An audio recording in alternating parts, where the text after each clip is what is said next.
Bueno, hola con todos. Nosotros somos el grupo conformado por Natalie Coello, Martín Borja, Marco Suárez y Martín Santamaría. Y a continuación vamos a exponerles sobre nuestra investigación, sobre la determinación de la población, el muestreo y cómo esto afecta en nuestra posible investigación de mercado y las encuestas que vamos a realizar para nuestro proyecto de diseño de nuevos productos. Bueno, en primer lugar, ¿cómo definimos una población? El objetivo principal de definir una población es prácticamente investigar qué tipo de clientes vamos a tener desde el punto de vista del mercadeo. En este caso tenemos un claro ejemplo que es Amazon. Eh, Amazon, por ejemplo, al momento de realizar una investigación de mercado, se enfoca principalmente en los clientes que tienen acceso a Internet y también que hacen compras con tarjeta de crédito. A partir de esto también podemos designar los clientes potenciales y también los cuales van a también invertir en nuestras compras a futuro. Bueno, ¿por qué es importante definir una población? La importancia de definir una población es que al momento de las empresas dedicarse a investigar el tipo de clientes que tenemos, vamos a también poder diseñar los productos a partir de las especificaciones que nos pidan nuestros clientes. Lógicamente, al inicio vamos a tener una clientela en general, pero después vamos a tener clientes potenciales, que es básicamente lo que se traduciría como la población accesible. También es importante definir una población, ya que también al momento de definir una población correctamente, podemos también sacar una muestra de esa población y con esto también tener una mejor investigación del mercado. Bueno, ¿qué características se analizan al momento de determinar la población? En términos generales, también tenemos en primer lugar la cantidad de personas interesadas, es decir, qué tipo de clientes están comprometidos y qué tipo de clientes podrían comprar mi producto.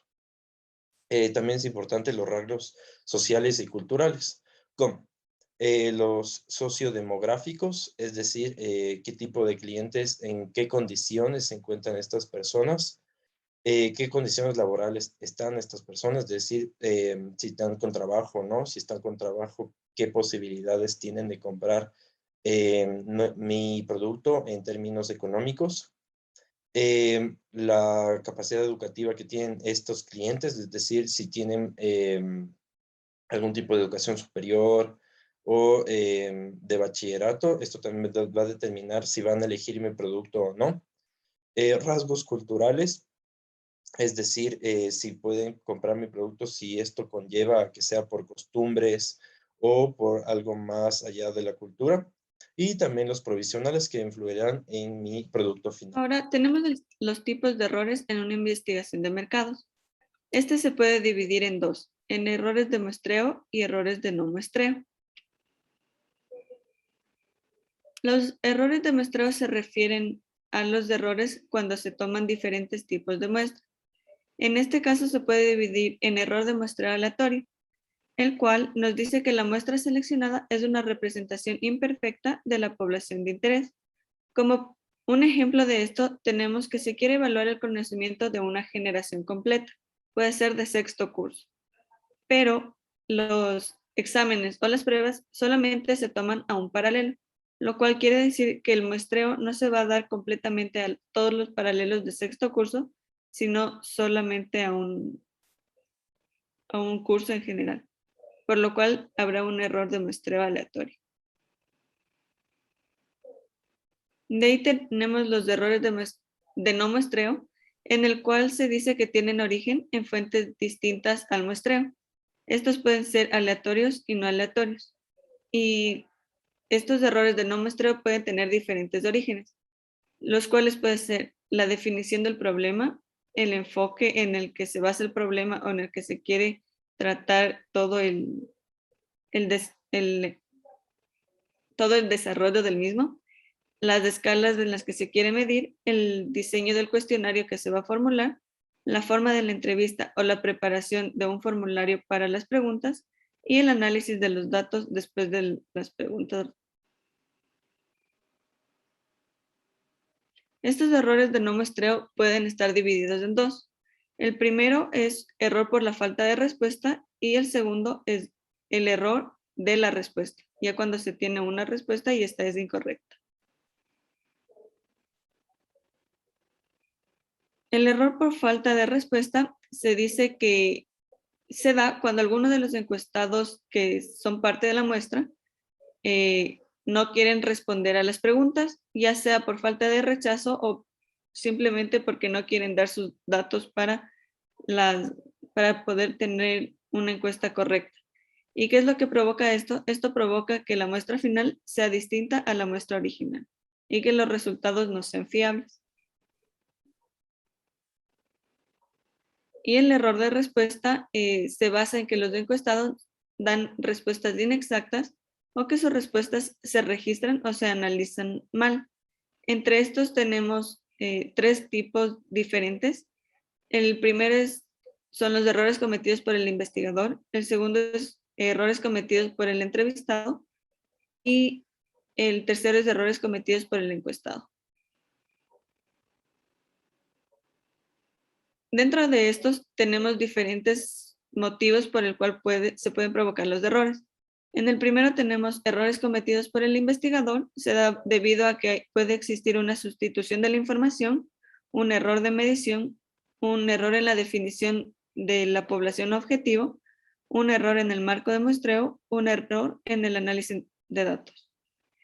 De ahí tenemos que los errores cometidos por el entrevistador pueden ser de 4 tipos, ya sea porque existe un error en la selección del encuestado, diferentes errores o dudas al preguntar, o simplemente mal formulación de las preguntas. También puede existir el error del registro de las respuestas del entrevistado y hacer trampa en la anotación de las preguntas, ya que no se entendió la respuesta que el encuestado dio. Y finalmente se tienen los errores cometidos por el encuestado, los cuales pueden ser error por incapacidad y también error por falta de disposición. El primero se refiere el error por incapacidad se refiere al resultado de la falta de capacidad del encuestado para dar una respuesta exacta, ya sea por falta de familiaridad, fatiga o aburrimiento. Y el error por falta de disposición se debe a la renuencia del encuestado a brindar una información precisa de lo que se le está preguntando.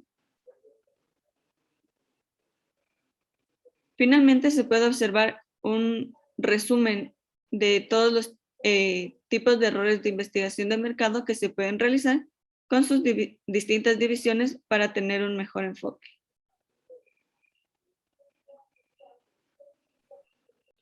Una muestra puede ser obtenida de dos tipos, probabilística y no probabilística. Y estas técnicas de muestreo permiten conocer la probabilidad que cada individuo tiene en un estudio de ser incluido en la muestra a través de una selección al azar. Primero vamos a ver las clasificaciones de la técnica de muestreo probabilístico. En la técnica de muestreo probabilístico está la aleatorio simple. Esta garantiza que todos los individuos que componen la población en blanco tienen la misma oportunidad de ser incluidos en la muestra.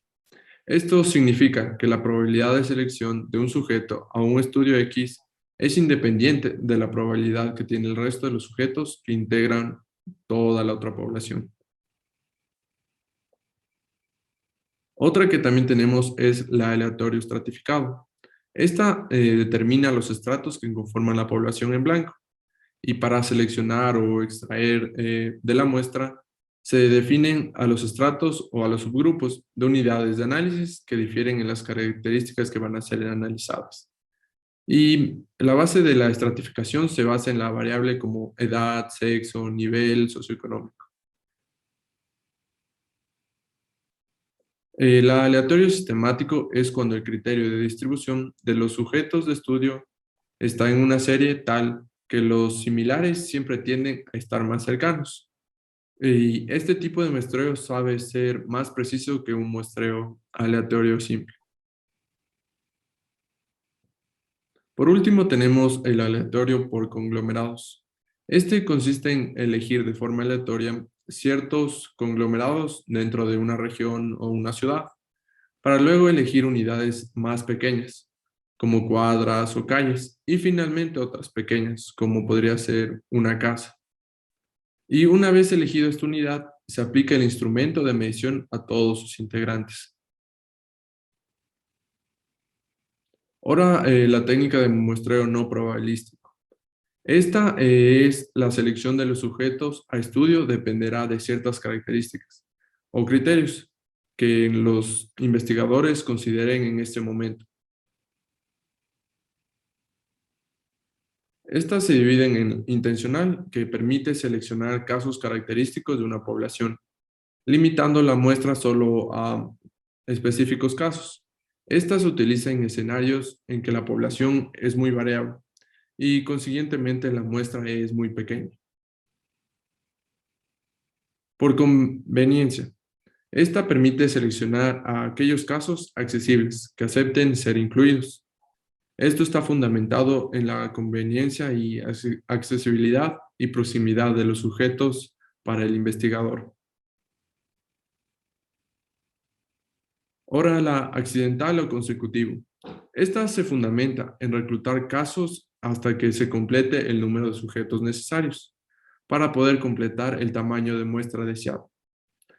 Esto se elige de manera casual, de tal modo que los que quieran realizar el estudio se elige un lugar y a partir de este se reclutan los sujetos a estudio de la población que se encuentren en disposición. Las ventajas y desventajas de la aplicación de las técnicas de muestreo. Primero, como primera ventaja, podemos ver que la reducción de costos. Los costos de un estudio será mucho menor si los datos de interés se pueden obtener a partir de una muestra de una población en blanco. Esto quiere decir que cuando se realiza un estudio de un evento de interés, es más económico medir una muestra representativa de 1.500 sujetos de una población que de unos 250.000 individuos que la componen. Además, también está la eficacia. Al trabajar con un número reducido de sujetos a estudio representativos de la población en blanco, el tiempo necesario para conducir el estudio y obtener los resultados y conclusiones será considerablemente menor. Y bueno, la desventaja en sí es que si es inadecuada la representación de la población, eh, nos demostrará que esto puede ocurrir si se decide trabajar con muestras muy pequeñas. Por lo cual, como ejemplo, es que muchas veces en las que se comparan 50 sujetos tratados con intervención de un estudio versus 50 sujetos con una intervención estándar, es un número muy recurrente, pero esto conlleva una mala representación de la población a la que se desea inferir los resultados finales. Bien, a continuación les vamos a presentar las fórmulas de cálculo para obtener nuestro tamaño de muestra. Bueno, es importante saber previamente que estas fórmulas están condicionadas por los objetivos del estudio y estas van a determinar el diseño, las variables a considerar y también el método planteado. También es muy importante definir el tipo de población al que nos vamos a dirigir. Tenemos tanto infinita como finita. La infinita es la que se desconoce el total de unidades de observación que la integran o la población es mayor a 10.000. Y por otro lado, la población finita en la cual se conoce el total de unidades de observación que la integran. Dentro de estas dos categorías podemos incluir las variables cuantitativas o las medias. Entonces, la fórmula para obtener una media muestral de población infinita es la siguiente, y también la fórmula para obtener una media muestral de población finita es la que se encuentra en pantalla. Los parámetros a utilizar son n minúscula, que es el tamaño de muestra, es decir, lo que nosotros queremos obtener. N mayúscula, que es el tamaño de la población. Z es el valor crítico y este se calcula usando las tablas de la curva normal. También se conoce como el intervalo de confianza. Y bueno, Z al cuadrado, que es la varianza de la población en estudio, que es el cuadrado de la desviación estándar y puede obtenerse por estudios o pruebas piloto. Y finalmente D, que es el nivel de precisión absoluta, que se refiere a la amplitud del intervalo de confianza. Como un ejemplo de media muestral de población infinita tenemos que lo siguiente. ¿Cuántas mujeres será necesario estudiar para estimar la media de glucemia de las embarazadas que han acudido al servicio de paritorio de un determinado hospital? Se tiene como información que un nivel de confianza del 95% y una precisión de 5. Es decir, que la diferencia entre la media de glucemia de la población y de la media muestral será menor o igual a 5 miligramos. Se ha obtenido a partir de una prueba piloto que la varianza es de 20. Entonces, ingresando los datos en la fórmula de la media muestral para población infinita, tenemos que necesitamos 62 mujeres para realizar este estudio. Ahora, para variables cualitativas o también proporciones, tenemos igualmente población infinita y población finita. Las fórmulas que se pueden mostrar a continuación, y aquí se añaden dos parámetros adicionales o nuevos. Por un lado, P, que es la proporción aproximada del fenómeno en estudio en la población de referencia, y Q, que es la resta, es decir, la proporción de la población de referencia que no presenta el fenómeno en estudio. Es importante mencionar también que esto tiene que dar la sumatoria de P y Q 1. Y de tal manera podemos inferir, si es que nos dan P o Q, podemos inferir la otra. Los parámetros N, D ya se explicaron anteriormente. Ahora tenemos un ejemplo de proporciones de población infinita. Y dice, ¿cuántas mujeres será necesario estudiar para estimar la prevalencia de dolor lumbar en una población de embarazadas? Con un nivel de confianza del 95%, esto nos da como parámetros un alfa, o sea, un error de 0.05 y un valor de z de 1.96. Al mismo tiempo, un error máximo admitido del 8% y un valor de prevalencia conocido por la bibliografía del 20%. Entonces ingresamos estos datos de esta información en la fórmula y nos da como resultado que se necesitan 96 mujeres para realizar este estudio de prevalencia de dolor lumbar. Y este ejemplo de proporciones, pero ahora para población finita, dice lo siguiente. Calcular el tamaño para una población de 543.098 personas, consumidores de una marca de bebidas energéticas, donde el investigador asigna un nivel de confianza del 95% y un margen de error del 3%, donde se desconoce la probabilidad P del evento. Entonces aquí igualmente se pueden apreciar los datos, y algo interesante de este enunciado es que se dice que se desconoce la probabilidad de que ocurra el evento. Y en este caso lo que hacemos nosotros es asignar a nosotros mismos una probabilidad, en este caso va a ser equitativa, va a ser del 50% a P y 50% a Q. El resultado del tamaño de esta muestra, igual como mediante nuestra fórmula, es de 1066.2. Pero en la práctica nosotros no podemos realizar esta medición, debemos redondear este valor. Por lo tanto, nos da un valor total de 1066 personas. Aquí se puede apreciar una tabla en donde se muestra un resumen de todas las fórmulas que se han mencionado, es decir, para medias y proporciones en las categorías cuando la población es infinita y también es finita.